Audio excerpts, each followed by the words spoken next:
Today, we're diving into something very special to me. My old business, Anilva, and the craftsmanship behind the jewelry I create. I'll be showing you how to make these unique bracelets.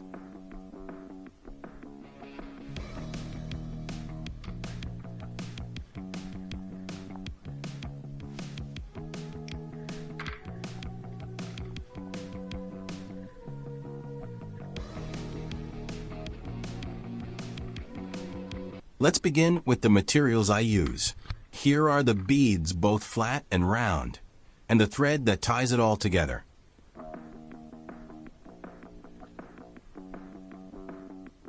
One of the things I absolutely love about making these bracelets is the endless possibilities for design. As long as you have enough beads, you can let your creativity run wild. You can mix and match colors, shapes, and sizes to create something that's truly your own. Whether you prefer simple and elegant or bold and colorful, the choice is entirely up to you.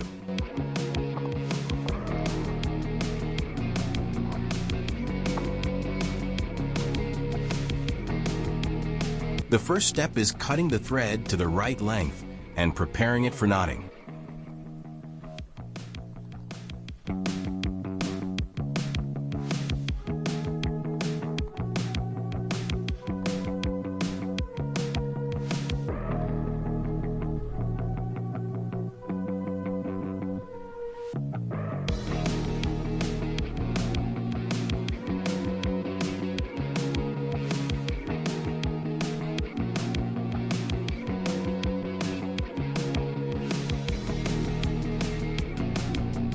You've got your design ready.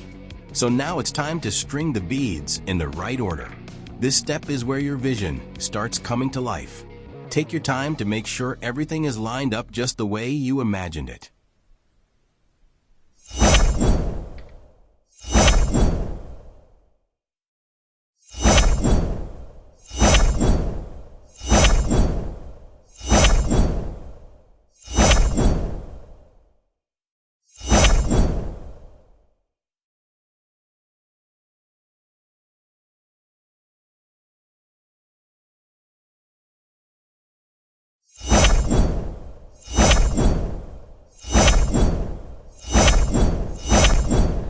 Once all the beads are on the string, take a moment to count them and double-check the pattern. This ensures that everything matches your design before moving on to the next step.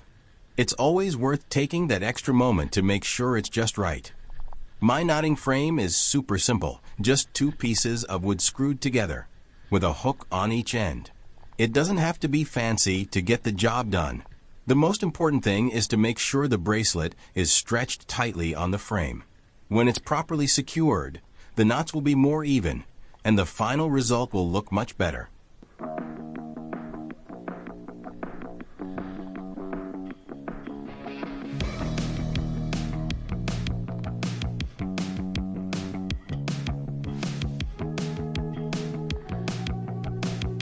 Now it's time to grab the cord for knotting.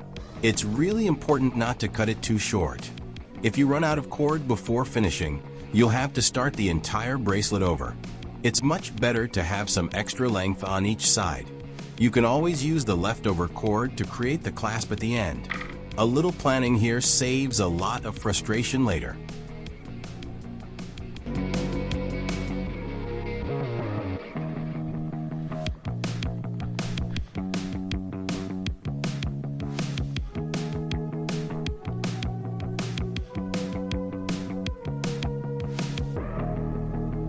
To begin, I make a knot, making sure the thicker part is facing downward. Next, I create a 4 shape with one of the cords. I then take the other cord, run it over and under as shown in the video. After that, I alternate starting the 4 shape from each side, so the knots alternate as well. This creates a balanced and even pattern. It might sound a bit complicated now, but once you try it yourself and see the process, it will all make sense. Just remember to switch sides each time.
Once you get the hang of it, the knotting process moves quickly.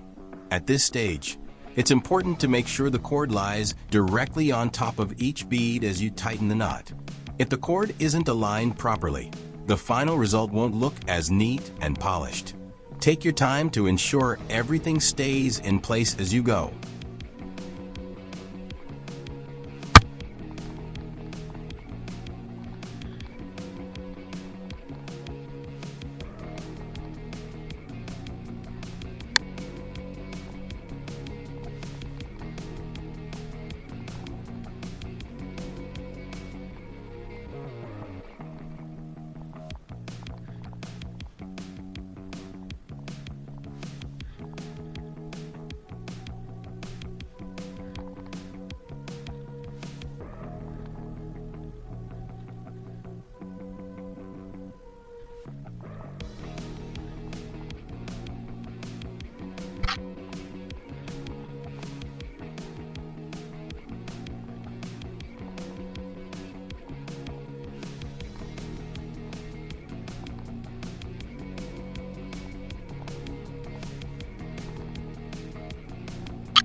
Now it's time to cut the bracelet off the frame. Make sure to leave a good amount of cord at each end of the bracelet. This is crucial for attaching the clasp later. To make this step easier and to ensure a balanced result, always position the bracelet in the center of the frame when you start. This gives you enough cord on both sides to work with and avoids running out of material.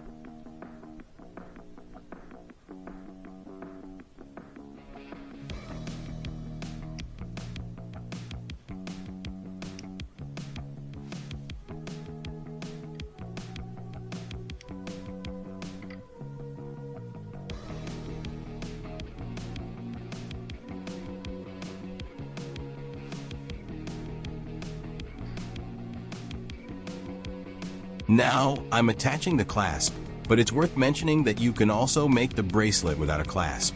In that case, you simply knot the two ends of the cord together to secure it. Both options work great. It just depends on the style you prefer. If you're using a clasp, make sure it's tightly secured for a polished and durable finish.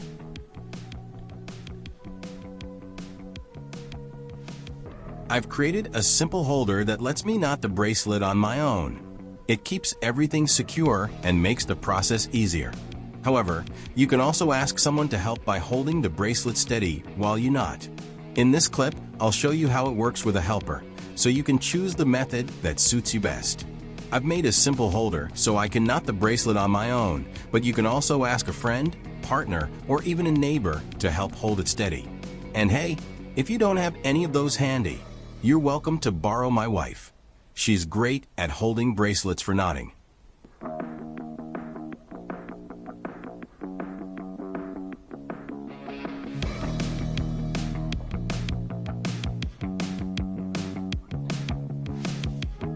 When securing the final knots or clasp, it's important not to tighten it too much. If it's too tight, you won't be able to open or close the bracelet easily when putting it on or taking it off. A little flexibility here ensures that the bracelet is both functional and comfortable to wear.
Now the step that, adding the two end beads.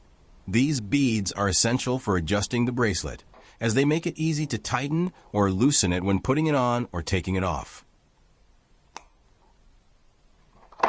Here comes the first one.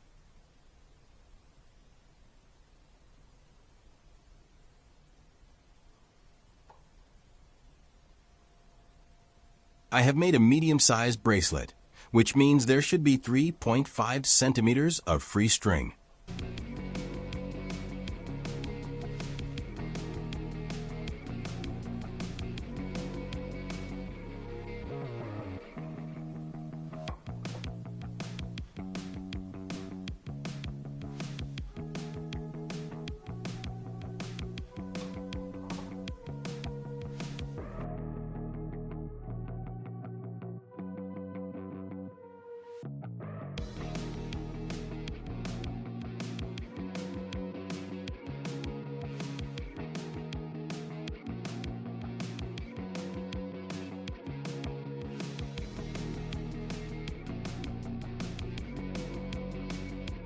As mentioned, there should be 3.5 centimeters of loose string for this medium-sized bracelet. If you're making a bracelet with 2 fewer beads in a size small, you should subtract 1 centimeter. And if you add 2 extra beads for a size large bracelet, you need to add 1 centimeter on each side, so there will be 4.5 centimeters of loose string.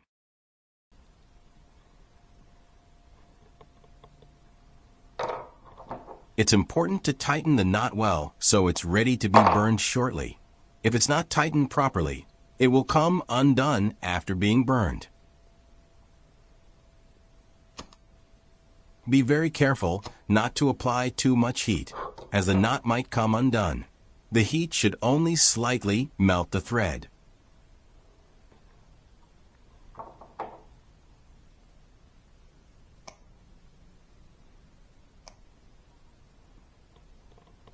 Now for the final step, gluing the ends. I only use a small amount of glue, and then I use an old, empty glue bottle to massage the glue into the string. There mustn't be too much glue, but also not too little, so it's important to experiment here. Practice makes perfect.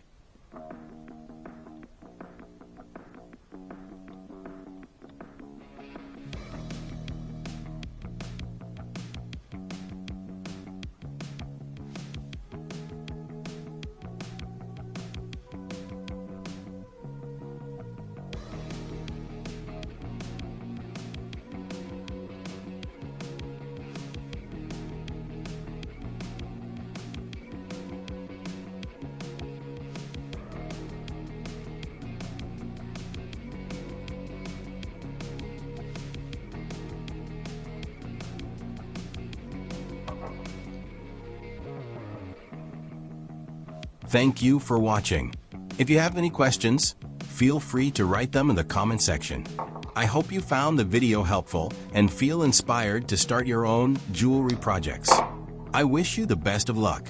Finally, the bracelet needs to dry for 3 to 4 hours. I'll be sharing more videos with tips on making jewelry step by step, so follow the channel if you want to learn more. Once again, thank you for watching.